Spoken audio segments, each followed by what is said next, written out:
প্রিয় বন্ধুরা, আসসালামু আলাইকুম। আলহামদুলিল্লাহ আমি ভালো আছি।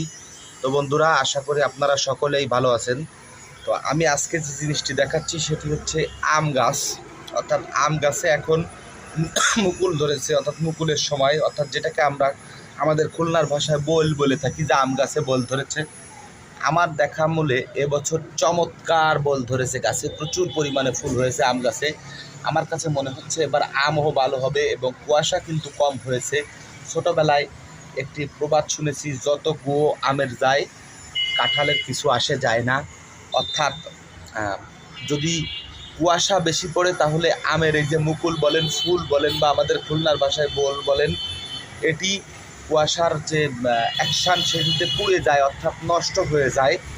আর যেহেতু আমাদের খুলনা অঞ্চলে এবার কুয়াশা কম পড়েছে, অতএব আমার কাছে মনে হয় এবার আম ভালো হবে। তার কারণ যেহেতু প্রচুর পরিমাণে আম গাছে মুকুল আসছে বা ফুল আসছে বা বোল আসছে, অর্থাৎ যেটাই বলেন সেটি প্রচণ্ড পরিমাণে।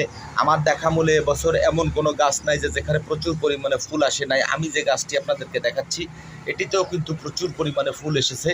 অর্থাৎ আমি আশা করছি এবছর আম ভালো হবে। অর্থাৎ আমাদের লোকাল ভাষায় একটি প্রবাদও আছে, অবশ্যই এটি কুসংস্কার, আমি মানতে নারাজ, তবুও কুসংস্কার আছে যে বছর আম ভালো হয়, ফুল ভালো হয়, সে বছর ঝড় বৃষ্টি বেশি হয়। অর্থাৎ এটি বোঝাতে চেয়েছে যে আম বেশি হলে ঝড়ে বৃষ্টিতে গাছপালা ভেঙে আম নষ্ট হয়ে যায়। এটি অবশ্যই এটি একটি কুসংস্কার, আমি এটি মানতে রাজি নয়। তবে আমাদের এলাকাতে কিন্তু খুলনা এরিয়াতে এই জাতীয় প্রবাদটি আছে। যা হোক বন্ধুরা, একটি আম গাছের দৃশ্য আপনাদেরকে দেখালাম। প্রচুর পরিমাণে ফুল ধরেছে, যত ডাল আছে কোনো ডাল মিস নাই।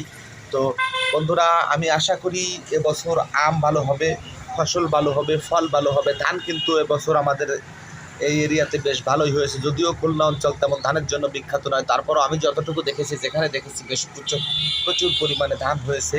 আম গাছেও এবছর প্রচুর পরিমাণে ফুল হয়েছে। তো আল্লাহ রহমত করুক আমাদের উপরে, আমরা যেন ভালো ফল পেতে পারি, মানুষ ভালো ফল খেতে পারে। তো সেই দোয়া রইল সকলের কাছে বন্ধুরা। আবার দেখা হবে অন্য কোনো ভিডিওতে।